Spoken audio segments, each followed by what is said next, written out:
Hello everyone, क्या हाल है आपके। आई होप आप बढ़िया होंगे। ये जो चैनल है बालाजी की गाइडेंस, बालाजी के डायरेक्शन में चल रहा है। ये वाली वीडियो बहुत ज़्यादा इंपॉर्टेंट होने वाली है सी इंटर स्टूडेंट्स के लिए। जो भी स्टूडेंट अभी ग्रुप 1 के लिए अपेयर करेंगे नवंबर 23 एग्जामिनेशंस में, चाहे तो फर्स्ट टाइम अपेयर कर रहे हैं या फिर उन्होंने पहले भी अटैम्प्ट्स दिए हैं और अब वो अपेयर कर रहे हैं नवंबर 23 अटैम्प्ट में, तो कैसे आप सिक्योर कर सकते हैं फेलियर टू एग्जामिशन वाले मार्क्स। चाहे आपके 40 आए हो, 40 से कम आए हो अकाउंट्स में, लेकिन आप भी एग्जामिशन ला सकते हैं, क्योंकि आज जो ये स्ट्रेटजी बताएंगे वो खुद नवंबर 2022 के एग्ज़ाम में 40 मार्क्स ही उनके अकाउंट्स में आए थे, जबकि पेपर भी सही था उस टाइम का।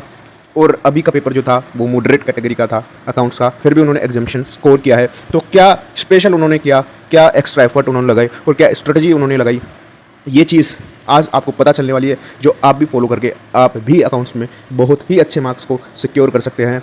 तो ये स्ट्रेटजी आज आपको बताएंगे Rahul. So Rahul, now over to you.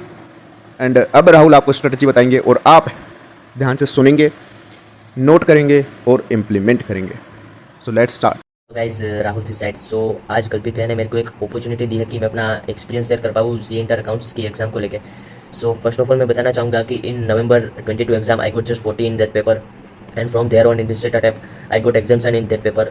सो मैं 3-4 बातें बताना चाहूँगा जिस पे मैंने ध्यान दिया था और आपको भी इस पर ध्यान देना चाहिए। सबसे पहला है writing practice. So writing practice is the must in accounts exam.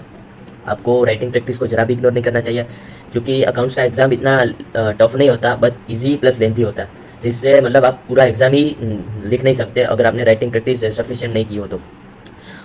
So writing practice is the must. आपको ऐसे के मॉक टेस्ट पेपर मतलब एटलीस्ट 2 टाइम आपको अकाउंटिंग की लिख के प्रैक्टिस करनी चाहिए। Second, accounting standards.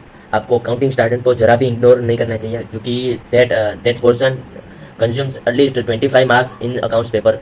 सो आपको अकाउंटिंग स्टैंडर्ड को भी जरा भी इग्नोर नहीं करना चाहिए। Third one is accounting standards, hire purchase, investment accounts and insurance claim. ये 4 चैप्टर ही आपको 60+ लाने में मदद कर सकते हैं अकाउंट्स के पेपर में, अगर आपने इसको थरली अच्छे से प्रिपेयर किया हो। सो आपको ये 3-4 चैप्टर को तो जरा भी इग्नोर नहीं करने हैं।